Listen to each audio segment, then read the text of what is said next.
Thank you for watching, liking, commenting, sharing, and subscribing right now. I love my dad. I think many of you love him as well. But gotta tell you, sometimes it can be just a bit infuriating to help him through a problem that he's having, or help him get to a solution that I need him to get to. I had an hour-long conversation with him the other day about Dropbox, and he did not want to install the cloud on his computer. And I understand what he's saying. Try to talk him through the problem and the solution, but I couldn't quite get him over a few humps, and had to explain and de-explain things several times over on a topic that is pretty basic to me. There are times when people hurt themselves and they don't realize they're hurting themselves. And I've tried to explain to people like my father that sometimes they make it more difficult than it needs to be. I do my best to kind of remove those pain points. We've got a story posted on lockergnome.com. How can you help clients protect themselves when they will not listen? It's a tough one. How many times have you sat in front of a friend's computer, family member's computer, only to realize they've installed just about every piece of crapware they possibly could have to download free ringtones and free music on their computer, meanwhile compromising the computer? Don't install that stuff. Yeah, but I want free music. Why don't you just pay for the music? I don't want to pay for music. Do you realize how much you're paying me to fix your computer? You could have saved so much money. You're paying me more than you would have paid for a subscription to get the music legally. Yet, they continue to hurt themselves. I'm very lucky because my dad and my mom don't do that. They don't pirate anything.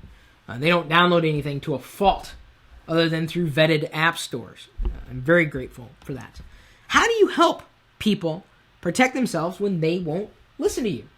Stop installing that crap. They won't listen. How do you protect them from themselves? I've done my best to explain over and over and over again and try to put it in relative terms.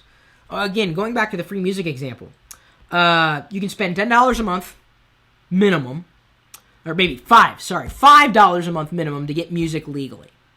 Or you can pirate it and download software that'll ruin your computing experience and potentially cost you more than it would have cost you if you paid $5 a month, or even $10 a month.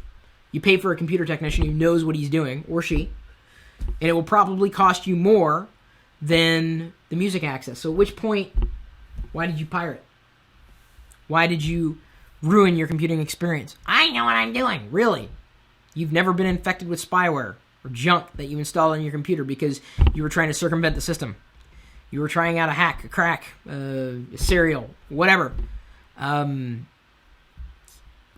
do I protect you from you?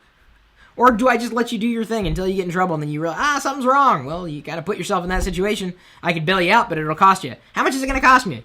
More than it would have cost you if you would have done it right the first way. How was I doing it right? Well, you do it right by doing things the way they were meant to be done.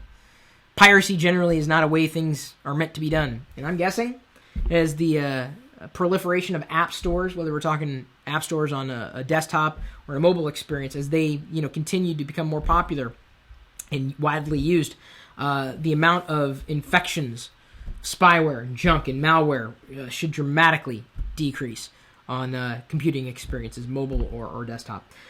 How do you keep people protected from themselves? Especially if you know better. I mean, without making them feel bad. It's not about being condescending. It's about helping them not do this. Ah! My eye hurts! My eye! My eye! Well, quit stabbing yourself in the eye. Ah! It hurts!